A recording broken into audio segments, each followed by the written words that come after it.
మన ఛానల్ ప్రేక్షకులందరికీ కూడా స్వాగతం. ముందుగా మీ అందరికీ కూడా ఈ 2025వ సంవత్సరంలో ఉగాది సందర్భంగా శ్రీ విశ్వావసునామ సంవత్సర శుభాకాంక్షలు. కుంభరాశి, ఈ కుంభరాశి వారందరికీ కూడా మన ఛానల్ తరపున ప్రేక్షకులందరికీ కూడా మనము శ్రీ విశ్వావసునామ సంవత్సర సందర్భంగా నూతన సంవత్సర శుభాకాంక్షలు తెలియజేస్తున్నాం. ఈ కుంభరాశి వారికి ఆదాయం 8, వ్యయం 14గా ఉంది.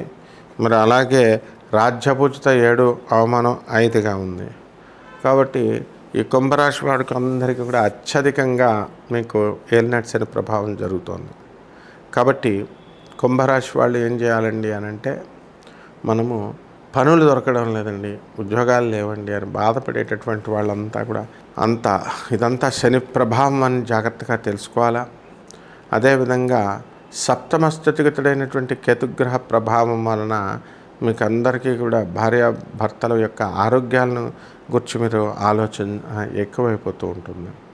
కాబట్టి ఈ కేతుగ్రహం మనకి జన్మ రాశిని చూడడం వల్ల మనకి అనేకమైనటువంటి ఆలోచనలు మనకు వస్తూ ఉంటాయి. మిస్టిక్ సైన్స్గా, అకల్ట్ సైన్సెస్ మీద, అంటే రహస్యమైనటువంటి భగవత్ తత్వం మీద మీ మనసు వెళ్ళడం అనేటటువంటి జరుగుతాయి. వృత్తి, వ్యాపార, ఉద్యోగ విషయాల్లో మీకు తిరుగులేదు. ఆ యొక్క పనుల ఆదాయంలో అన్నీ కూడా మీకు అధికంగా సంపాదించడం అనేటటువంటి జరుగుతాయి. ఇక కర్రల వ్యాపారము, బట్టల వ్యాపారము, అలాగే ఈ చైనా నుంచి ఎక్స్పోర్ట్స్ ఇంపోర్ట్స్ బిజినెస్ నుంచి తెచ్చుకున్నటువంటి ఆ ప్రొడక్ట్స్ అమ్మడము, ఇలా డ్రగ్స్, ఇలాంటి ప్రొడక్ట్స్ అన్నీ కూడా ఫారిన్ నుంచి వాళ్ళకి ఎక్స్పోర్ట్ చేయడము, ఇలాంటి వ్యాపారాలలో అనేకమైనటువంటి లాభాలు మీకు కలగడానికి అవకాశాలు ఉన్నాయి. అదేవిధంగా ఈ హోటళ్ళు, బట్టల షాపులు, ఇవన్నీ కూడా రోప్వేస్, ఈ విధంగా టూరిజంకి సంబంధించినటువంటి వ్యాపారాలన్నీ కూడా కలిసి రావడానికి అవకాశాలు ఎక్కువగా ఉన్నాయి. అలాగే షష్ఠ స్థితిగతులైనటువంటి కుజగ్రహ ప్రభావం, కుజుడు కర్కాటక రాశిలో ఉన్నప్పుడు మీకు అందరికీ కూడా కాస్త అనుకున్నటువంటి పనులు అవడము, శత్రువులతో పైన ఆధిపత్యం సంపాదించడము, భూమిని కాస్త ఎక్కువ రేటు పలకడము, ఇలాంటివన్నీ కూడా జరుగుతాయి.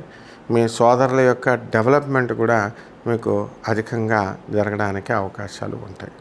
పరిహారాల దగ్గరికి వచ్చేసరికి ఈ కుంభరాశి వారికి అందరూ కూడా ఏలినాటి శని దశలో ఉన్నారు కాబట్టి శని జపం చేయండి, శని స్తోత్రాలు చదవండి, శనికి కిలోంపావు నల్ల నువ్వులు, నల్లని వస్త్రాలు ఇచ్చి పేద బ్రాహ్మణులకి శనివారం నాడు ఉదయం 8 గంటలకి దానం చేయండి. అలాగే దశమహావిద్యల్లో ఒకటైనటువంటి మహాకాళి అమ్మవారి యొక్క హోమాన్ని మీ ఇళ్లలో జరిపించుకోవడం ద్వారా అద్భుతమైనటువంటి ఫలితాలు మీకు లభిస్తాయి. శుభమస్తు.